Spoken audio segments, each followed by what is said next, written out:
Father Donovan, but he was, at the time that I was thinking about Maryknoll, I thought about Maryknoll for a long time at the time when I was out of school. He was running a mission office in Detroit, and he would, they would go out and talk to the different parishes and get people interested in Maryknoll and in the mission field, mission work. And so I made an appointment and went to see him to make some inquiries about Maryknoll. He was a Maryknoll priest, and I was thinking about the Maryknoll sisters, but it was the same order. And I asked him about the location in New York and Ossining and different things that I wanted to be informed about.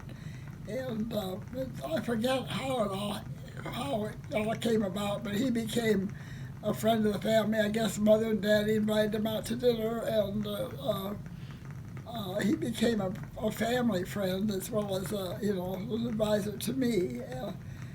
When I became a novice, the ceremony, Daddy Boy brought Father Jack and Father Albert to the ceremony, and but then we've been friends. Father Jack, he was one of the three. Maryknoll was under the authority of three priests who were I can't think of the word, but they were in charge of it anyway. And instead of one president or one superior, there were three of them, and Father Jack was one of those.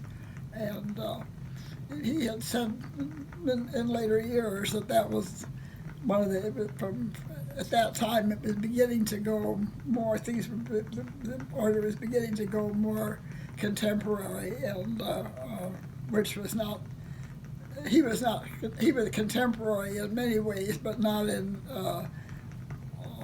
liturgy or in Catholicism at all. He was not liberal by any means.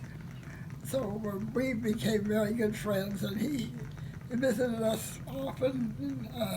Whenever when he was anywhere near the area, he spent time with us in Tucson, and then he, unfortunately, of course, Father had been in China as a missionary for 33 years, I think, and he describes one of his books how the communists started taking over the church and the parish and taking things over, and but he went back to Hong Kong, and that's where he died. His heart was still in the Orient. He really understood the people. He'd been there so long, and he could speak the language, and he would teach me certain phrases in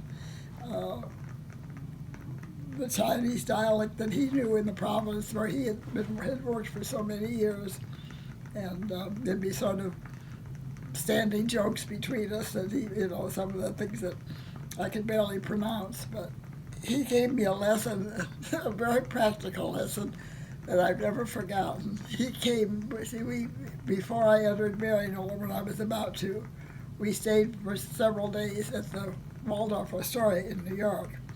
And Father came and joined us for breakfast one morning in the room, and he said that he learned, he had a lot of digestive problems after he came back from China, but he said one thing he learned was that he never drank citrus or orange juice or anything on an empty stomach, that he would always eat it, even now, even then, eat his breakfast before he drank any citrus or acid, that it was much easier to digest when you had other food in your stomach. And even now at 94, I don't drink orange juice or have an orange until I've had I have it for dessert rather than, most people drink orange juice at the beginning. But I thought that was a practical lesson that he had learned the hard way. And Eddie Boy was very hospitable to Catholic priests, as he was his Episcopal clergy.